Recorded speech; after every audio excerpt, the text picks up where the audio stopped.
to today's session. I'd like to talk to you about the whole subject of illusion in everyday life. Illusion and reality. Illusion and reality. You see, we live in a make believe world that somebody has described as a post truth world. In other words, a world where it's becoming increasingly difficult to find where truth is, or where falsehood ends and where truth begins, or where truth ends and falsehood begin. So I'd like to talk to you about that. It is as though we have actualized the ultimate dysfunctional state where we now call evil good and good evil. We put darkness for light and light for darkness, and we put bitter for sweet and sweet for bitter, as Isaiah said in the scriptures. And so, who's this message for today? You may wonder. Who's this message for? The message is for spiritual seekers, people who are seeking, and for spiritual adept, people who have actualized a certain level of spiritual attainment. And it's also for those who want to live beyond the facade of life, what Andrew Tate calls the matrix. And this is not an endorsement or condemnation of Andrew Tate. I don't know the details of his story, but he calls it the matrix. So those who want to live beyond the matrix would need to learn this. And those who simply want to know, we have to maintain our original mind and be relatively curious about things. We got to be curious about things. And so, for those of you who are watching live, I want to welcome you. And for those of you who will be seeing this on YouTube or elsewhere on social media, I welcome you as well.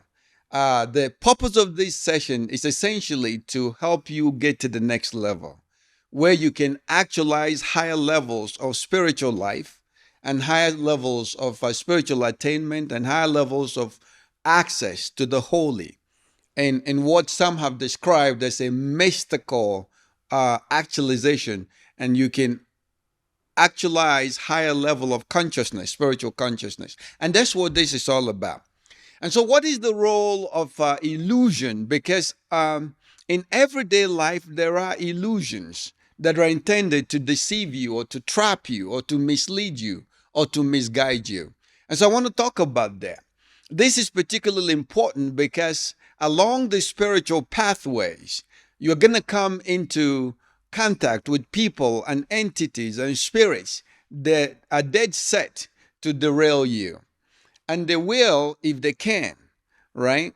Scripture says that even the very elect will be deceived if it were possible, all right?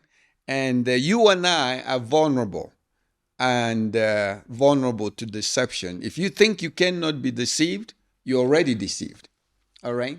So we're going to talk about that. And so, who's this message for? It is for seekers, it's for spiritual adept, it's for everyone who wish to live beyond the facade of things and those who simply want to know. In other words, this message is for everybody. Even if you're not interested in spiritual life, you're not interested in living beyond the illusion of things, even if you're not interested in any of that stuff, I think that as a human being, you still need to know that in this world, that there are such things as illusions and deceptions that are foisted on us every day. Sometimes we put ourselves under illusions too. And that's a whole other subject that we might have some time to scratch the surface of. And so the question is, what then is illusion and what then is reality?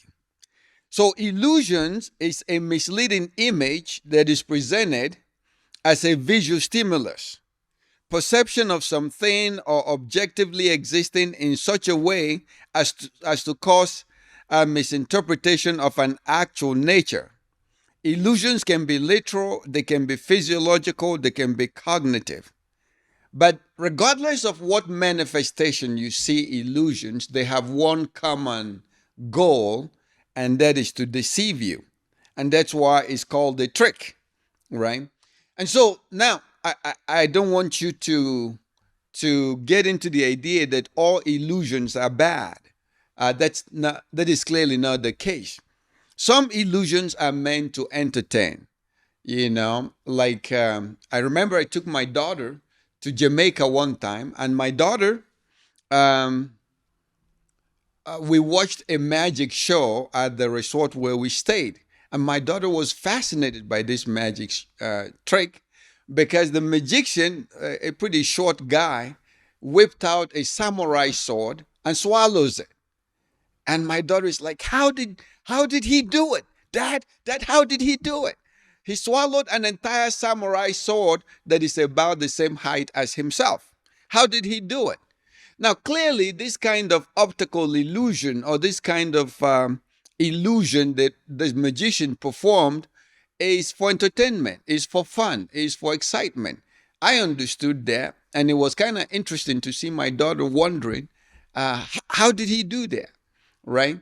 And so we sometimes um, watch a magician in performance and we see how they perform, and it's pretty exciting to see that. All right, so that's one way that illusions manifest. And then there, of course, there's the story of the king. You probably heard about this king, right? The story of this king who was engaged in battle, you know. And this, by the way, is going to help you tease out. Perhaps I'm giving out too much information already.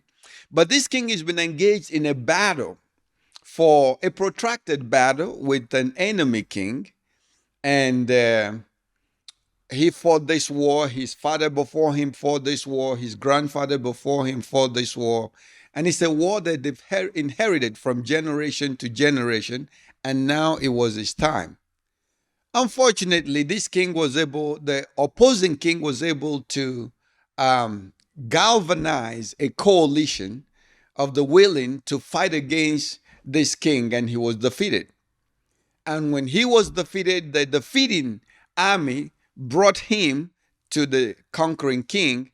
And then the conquering king takes a look at him and says, well, since there can only be one king, and now that you're defeated, you're no longer the king. Since I've conquered you, I'm now the king. So you have to leave, or I kill you. But I don't want to kill you because that would be too easy. And so he banishes the defeated king from his kingdom. Now you got to understand that this banished king was the son of a king and the grandson of a king, and he's always been in the royal family, and he doesn't know how to survive, and he's always had protection, but now he's defeated. He doesn't have the protection, and so he's banished into the wilderness because the conquering king says to him, if I see you anywhere 500 miles within the radius of this kingdom, I will kill you. With one swipe of my sword, I can decapitate you and you will be dead. But I don't want you to die. I just want you to go away and disappear. And so the defeated king bows down his head and he wanders away into the desert, into the wilderness, right? And he's journeyed for many days and weeks until finally he comes. He's hungry, he's tired, he's thirsty, he doesn't know what food to eat in the wilderness. He couldn't figure it out. But he kept on journeying until he happens upon um, a town. At the edges of this town, he sees a group of beggars standing in a line in what was then the soup kitchen, right? And so there's this lady, this compassionate lady, and the husband who would bring food just one time a day to feed the beggars. And so this king joins the line. He joins the food line.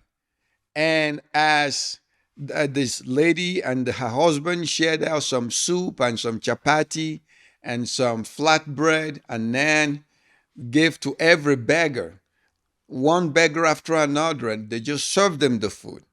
And they served them the food and they served them the food until finally, when it got to the turn of this king, the lady looks up to the king and says, to the defeated king and says, "Oh, I am so sorry. I just gave the last naan and the last chapati and the last bowl of soup to the last guy.